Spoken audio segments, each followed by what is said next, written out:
नमस्कार दोस्तों, गुरुकुलम.मीमांसा पे आपका स्वागत है।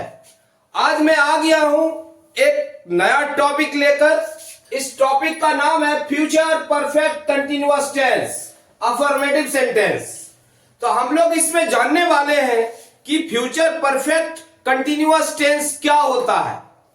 फ्यूचर परफेक्ट कंटिन्यूअस टेंस को हम लोग कैसे रिकॉग्नाइज करेंगे, हिंदी में कैसे रिकॉग्नाइज करेंगे, इंग्लिश में कैसे रिकॉग्नाइज करेंगे, ये क्या चीज है, इसे हम समझने की कोशिश करते हैं। इसका क्या फॉर्मूला है, इसे भी हम लोग एक एक करके समझेंगे। आइए चलते हैं, हम लोग ज्यादा समय वेस्ट करना नहीं चाहते हैं।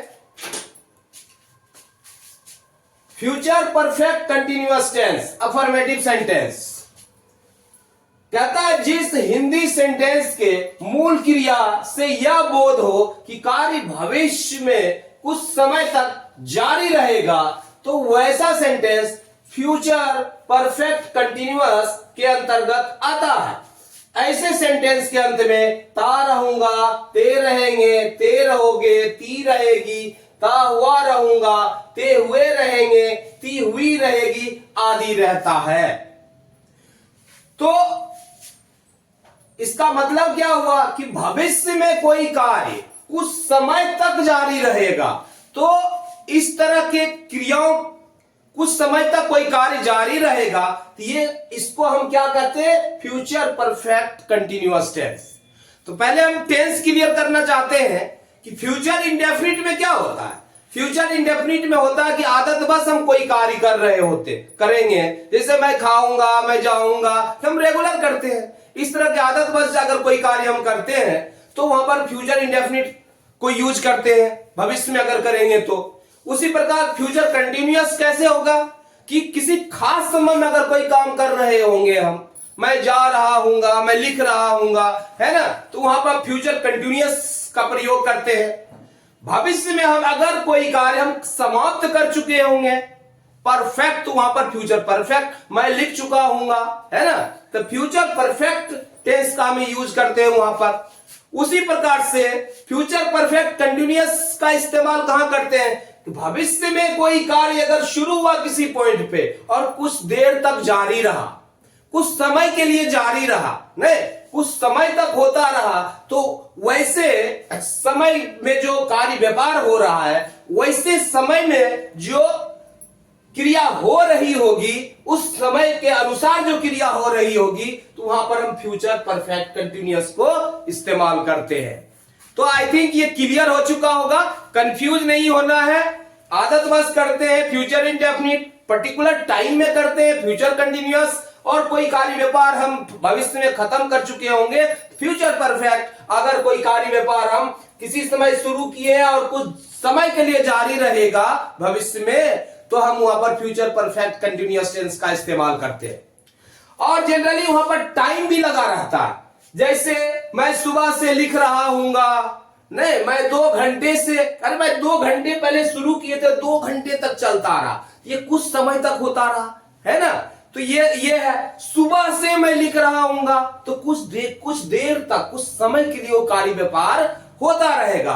तो उस टाइम को रिप्रेजेंट करने के लिए, उस टाइम फ्रेम के अंतर्गत जो हम एक्शन कर रहे होंगे, उसको बताने के लिए फ्यूचर परफेक्ट कंटिन्यूअस टेंस का इस्तेमाल किया जाता है। तो आई थिंक ये टेंस का कॉन्सेप्ट आपका क्लियर हो गया होगा। और इसका फार्मूला क्या होता है, सब्जेक्ट प्लस विल या shall plus have been plus before plus other words. आइए हम इसे एग्जांपल से समझते हैं कि ये क्या चीज है। मैं खाता हुआ रहूंगा या मैं खाता रहूंगा। आप बोलेंगे टाइम यहां क्यों नहीं है, मैंने क्या बोला, ये तो फ्यूचर कंटिन्यूअस में बनना चाहिए। अगर मुझे कार्य से पता लगे कि भविष्य में कोई कार्य शुरू हुआ और कुछ समय तक जारी रहा, हम उस बात को रिप्रेजेंट करने के लिए फ्यूचर परफेक्ट कंटिन्यूअस टेंस का इस्तेमाल करते हैं।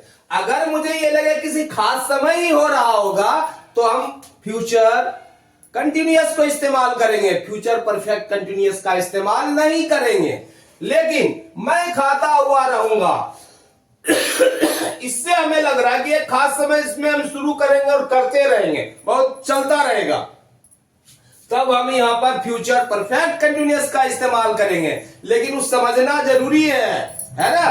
नहीं तो एक आसान है कि 2 दिनों से अगर रहे, सोमवार से रहे, 2003 से रहे, कुछ पॉइंट ऑफ टाइम से अगर शुरू हो, कुछ समय के लिए, है ना, अगर इस्तेमाल कर रहे हैं तो हम वहां पर आसानी से पकड़ लेंगे कि फ्यूचर परफेक्ट कंटिन्यूअस ही होगा, है ना।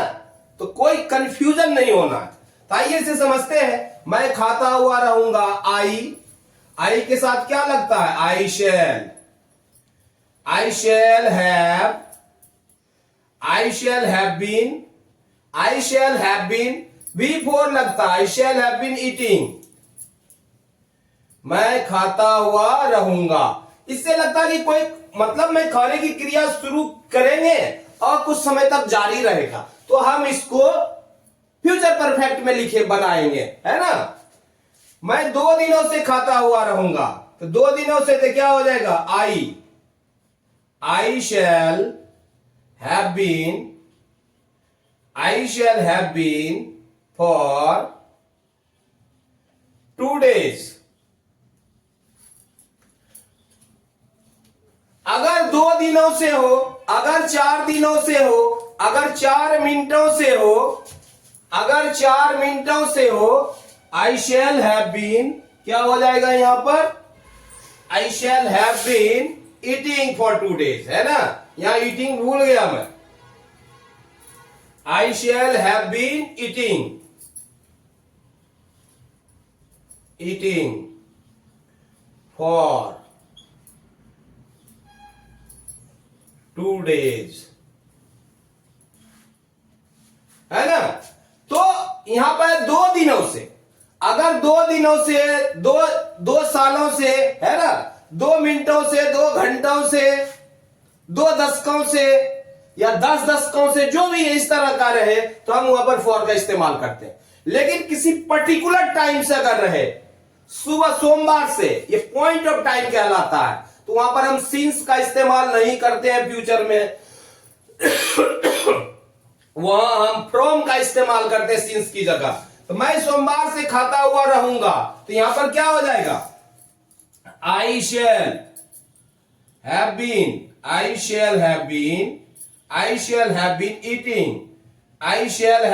ईटिंग फ्रॉम क्या हो जाएगा, Monday, I shall have been eating from Monday. मैं सोमवार से खाता हुआ या खाता रहूंगा, एक ही बात है ना। उसी तरह तुम सुबह से पढ़ता हुआ या पढ़ता रहेगा, एक ही बात है। यू के साथ क्या लगता है, will, you will have been क्या है, reading, you will have been reading. कब से है, सुबह से, है ना। सिंस नहीं लगेगा, सिंस क्या लगेगा, फ्रॉम का प्रयोग होगा, फ्यूचर में सिंस नहीं लगता है, फ्रॉम मॉर्निंग,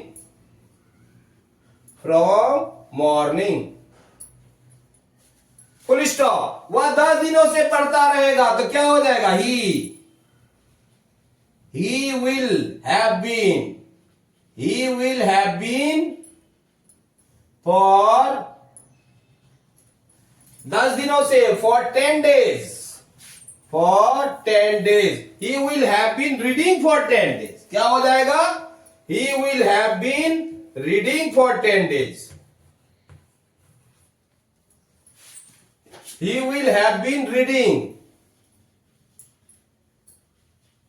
for 10 days। यहां पर for है, 10 days, है ना। यहां पर हम for का इस्तेमाल कर रहे हैं, ये पॉइंट ऑफ टाइम नहीं है। 10 दिनों से तो कर रहा हूं, किस दिन शुरू किए ये नहीं बताया जा रहा है। 10 दिनों से, 10 घंटों से, 10 मिनटों से, 10 दशकों से, कुछ इस तरीके से रहे, तो वहां पर हम फॉर का इस्तेमाल करते हैं। राधा 2026 से नाचती रहेगी, तो ये पॉइंट ऑफ टाइम है, 26 से, है ना। तो क्या होगा, Radha will have been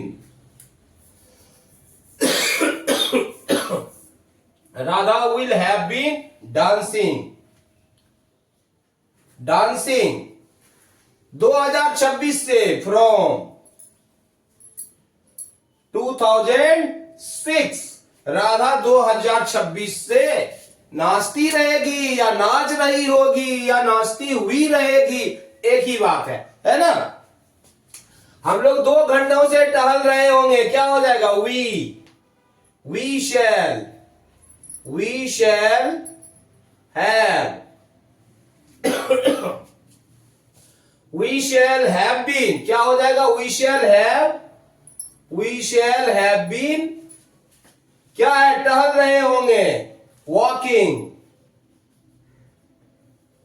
we shall have been walking for 2 hours, for 2 hours।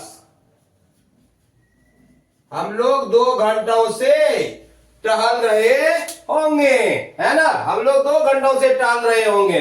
We shall have been walking for 2 hours।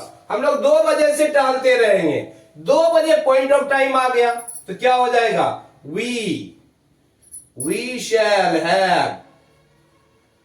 Shell have been walking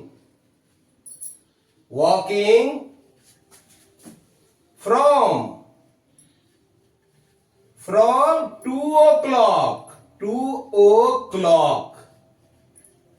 अरे ये 2 बजे कब से ये नहीं पता, AM PM नहीं है, तो हम सिर्फ 2 o'clock लिखेंगे, लेकिन 2 बजे से हम टहल रहे होंगे तो पॉइंट ऑफ टाइम है, कब से शुरू हो रहा है। वे लोग 3 घंटों से लिखते रहे होंगे, यह पॉइंट ऑफ टाइम नहीं है, ये पीरियड दे दिया है 3 घंटों का, लेकिन कब कितने बजे शुरू हुआ नहीं है, इसलिए यहां पर पॉइंट ऑफ टाइम नहीं है, तो हम यहां फ्रॉम नहीं देंगे, इसके लिए हम फॉर लगाएंगे।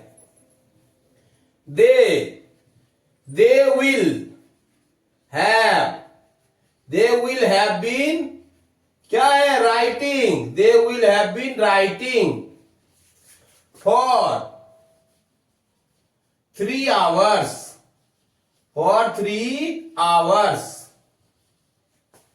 वे लोग 3 घंटों से लिखते रहेंगे। They will have been writing for 3 hours। Mohan और सोहन सुबह से खेलते हुए रहेंगे, तो मोहन एंड सोहन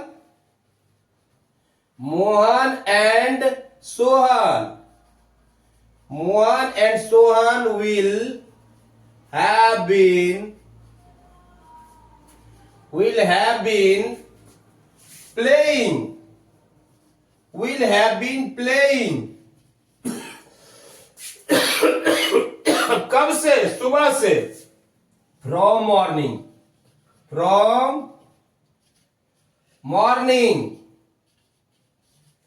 मोहन और सोहन सुबह से खेलते हुए रहेंगे या खेल रहे होंगे या खेलते हुए रहेंगे, एक ही बात है। वे लड़के 10 मिनट से दौड़ते हैं, वे लड़के नहीं, the boys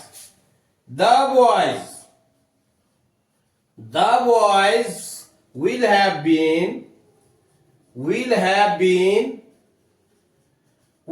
been running for 10 minutes। वे लड़के 10 मिनट से दौड़ते रहेंगे या 10 मिनट से दौड़ रहे होंगे। मुझे लगता है बहुत ही आसान है, इसमें विल या शैल लगता है, प्लस हैव बीन का प्रयोग होता है, प्लस B4 का प्रयोग होता है, और प्लस जो टाइम है 2 दिनों से 4 दिनों से, उस टाइम को डिनोट करने के लिए जो भी शब्द आया हम उसका इस्तेमाल करते हैं। सिंस का प्रयोग हम फ्यूचर परफेक्ट, फ्यूचर टेंस में ही नहीं करते हैं सिंस का प्रयोग, यहां पर हम फ्रॉम का प्रयोग करते हैं, है ना। तो मुझे लगता है ये पूरा कॉन्सेप्ट आपका क्लियर हो चुका है। दूसरी बात, जो फर्स्ट टाइम देख रहे हैं इस वीडियो को, प्लीज मैं बताऊंगा कि आप शुरू से देखो टेंस। अगर फर्स्ट वीडियोस आप देख रहे हो, एकदम बिल्कुल सीरीज में स्टेप बाय स्टेप है, कि आपका पूरा कॉन्सेप्ट क्लियर हो जाएगा, पूरा टेंस का कॉन्सेप्ट क्लियर हो जाएगा, और फिर ये समझना कुछ भी नहीं है, बहुत ही आसान है, तब ये बहुत आसान हो जाएगा आपके लिए। और दूसरी बात मैं बोलता हूं कि कोई एक वर्ब लो, आप इस तरह से पूरा स्ट्रक्चर तैयार करो और प्रैक्टिस करो। गो ले लो, रीड ले लो, प्ले ले लो, कोई भी सिंपल वर्ड एक ले लो जिसे आप जानते हो अच्छे से, और फिर इस प्रकार से आप लिखो। खुद से सोचो, किताब को फॉलो मत करो, खुद से सोचो, पहले इसे समझ लो और खुद से सोचो कि क्या है नहीं है। पहले जब समझ लोगे, कॉन्सेप्ट क्लियर हो गया, खुद से स्ट्रक्चर बनाना सीख जाओगे, तो ये आपका क्रिएशन होगा। आपको लगेगा नहीं मैंने सोच के लिखा है ना। तो पहले इमेजिनेशन, तब तो क्रिएशन होगा। इमेजिनेशन नहीं तो क्रिएशन कैसे? लर्निंग कब होती है? इमेजिनेशन है, ऑब्जर्वेशन है ऑब्जर्वेशन, इमेजिनेशन, कॉन्सेंट्रेशन, तब कॉन्सेप्शन, तब परसेप्शन, परसेप्शन देन कॉन्सेप्शन।